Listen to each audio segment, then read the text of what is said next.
بسم الله الرحمن الرحيم. إذا جاءك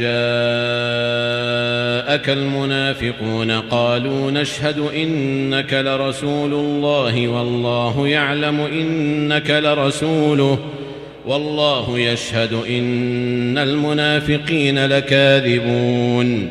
اتخذوا أيمانهم جنة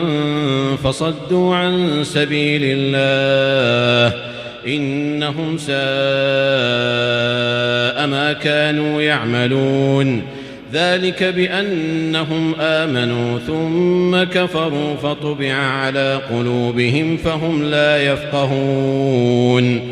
وإذا رأيتهم تعجبك أجسامهم وإن يقولوا تسمع لقولهم كأنهم خشب مسندة يحسبون كل صيحة عليهم هم العدو فاحذرهم قاتلهم الله أنى يؤفكون وإذا قيل لهم تعالوا يستغفر لكم رسول الله لووا رؤوسهم ورأيتهم يصدون وهم مستكبرون سواء عليهم أستغفرت لهم أم لم تستغفر لهم لن يغفر الله لهم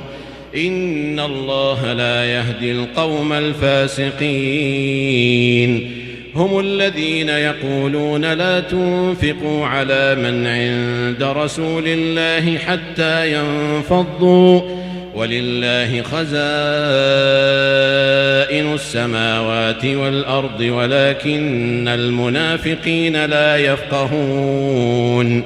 يقولون لئن رجعنا إلى المدينة ليخرجن الأعز منها الأذل ولله العزة ولرسوله وللمؤمنين ولكن المنافقين لا يعلمون يا أيها الذين آمنوا لا تلهكم أموالكم ولا أولادكم عن ذكر الله ومن يفعل ذلك فأولئك هم الخاسرون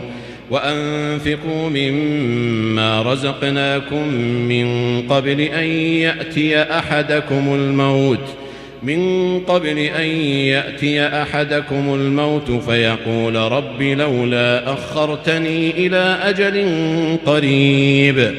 فيقول رب لولا أخرتني إلى أجل قريب فأصدق وأكن من الصالحين ولن يؤخر الله نفسا إذا جاء أجلها والله خبير بما تعملون.